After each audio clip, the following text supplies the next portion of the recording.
Okay, ladies and gentlemen, today we have another series for you in preparing for your future. And anytime we're talking about the future, we're going to be talking about college applications. We're going to be talking about scholarships. We're also going to be talking about job applications because all the education in the world is great, but the goal is to get that employment. With that in mind, we have a special guest with us. From Richland Community College, I have John Oliver. John, tell us a little bit about your position at Richland and how you come to talk to us about resumes.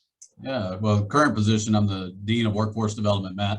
Been at the college for going on 11 years now and handful of various roles. I mean, and they've all built on themselves, but probably today for being here to talk about resume writing and getting jobs, the position I previously held as our career services coordinator really relates to that area.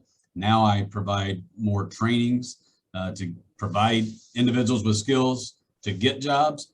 But previously I reviewed resumes, helped students with our resumes for getting jobs, internships, all that good stuff. And even prior to that, before I came to Richland, I worked in HR for a few years where I was recruiting college students to go work at ADM. And so that's all I did was review resumes and applications and interview individuals. So that's it's all built on itself. Well, and that's exactly who we need to be talking to, because for some students, it's going to be their first job and it's going to be maybe a local retail place or a food service place. But for others, it may be an internship at an ADM or a Caterpillar, or it may be something that they have an internship with a college that they're applying to. In all of these cases, resume building skills are going to be useful now and for the rest of their lives. So give us the basics of what needs to be a good resume. Well, error free. I mean, that would be the easiest thing to say. I remember when I built my first resume, I was in college actually. So you all have a great head start. My first one I built when I was in college, probably my sophomore or junior year, with our business communications instructor. And the way she did it was she showed us how to build one. We did it, and then she red inked it. I mean, because she tore it apart. But I've maintained that same format now for 25 years because it's got me jobs. Hey, I'm here. So, but that's the biggest thing is error free because the job I had there at the college I worked at that college afterwards after I graduated. And our search committee member, a lot of the search committees that we would have an English professor on the search. And so in that resume or in that job description, it says have strong written and oral communication skills.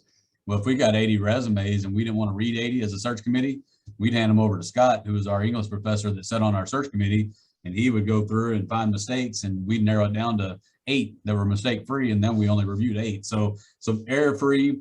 And then highlight those skills, get those skills to the top of the resume, because your resume is going to grow with you. I mean, you may not today as juniors have a elaborate resume.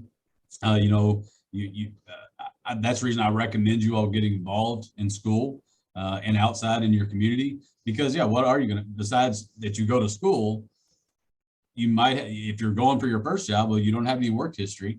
So now if you're able to show that you're in all these clubs, sports, that you volunteer for right now, or for the holidays, you're volunteering for the Salvation Army, ringing bells. I mean, all that stuff shows, one, that you're not just sitting at home playing video games.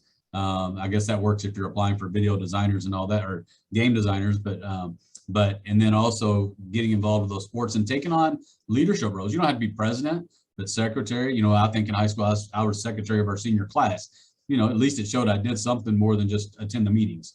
Well, and what I like about what you're talking about here is, yes, obviously we want a list of history of paying jobs because that implies something to an employer. But if we're going for our first job, or if we're going for an internship, if we're going into a different field, which for young people, you're new to every field, but you can still get work experience that you were not paid for because you worked Salvation Army, you worked with the homeless shelter, you volunteered at this place, you volunteered at this place, and volunteering at church is great, but volunteering for full organizations that are in the community are going to speak to a broader audience.